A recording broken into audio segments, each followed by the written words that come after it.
Okay, I want to talk about management as a practice. I don't think management is a science. I don't think management is a profession. You can't manage everything. You have to understand the context. I think management is a practice that's learned in context. And I think management is largely about art.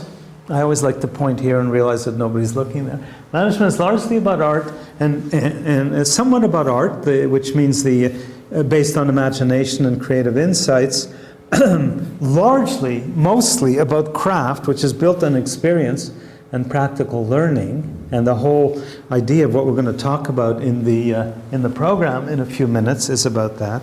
And management isn't a science, but it uses science in the form usually of analysis or systematic evidence. So management is a practice that moves between those three parts of that triangle. And let me give you an example. I'll take something that's close to your hearts, literally. Decision making. I'll tell you why it's close to your hearts in a minute. There are kind of three broad ways to view decision making. One is thinking first, which is the very systematic, first you diagnose, then you design, then you decide, and then you act. Very systematic way. And that's the way we think of making decisions in most big organizations, big companies, and so on today. A second way is seeing first, which is you've seen it, and once you've seen it, you make the decision. You're looking for a piece of land to build a factory. Entrepreneurs often like this. They drive by, they see the land, and they say, that's it. No analysis, no study. I've seen it, and I decide. The doing first is you act in order to think as much as you think in order to act. In other words, if you're faced with a decision and you don't quite know what to do, you try something. And either it works or it doesn't work. If it works, you do more of it. If it doesn't work, you try something else.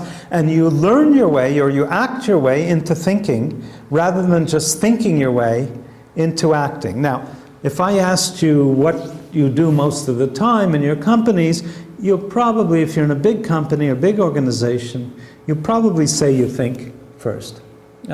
So let's take something very personal. How did you find your mate?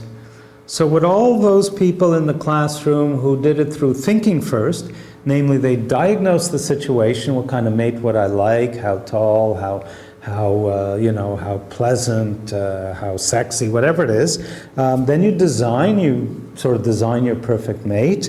Then you go out and find all the various alternatives. You pick one, and then you get married. So how many of you care to raise your hand? I imagine pretty well everybody raising their hand right now, right?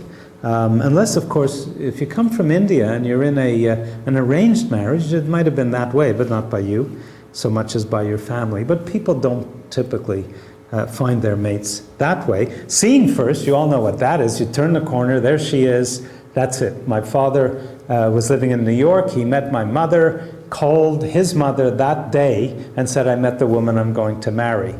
There wasn't a lot of analysis behind that decision, although it was a good decision. It worked out very well for them. But so seeing first is often how we make decisions, even in big companies. And doing first, well, a lot of you probably ended up in your relationships by doing first, kind of let's try it. And see what happens. So I won't get into the consequences of that. You're all pretty creative. But it's another way of making decisions. So the art of decision making, the craft of decision making, the science of decision making.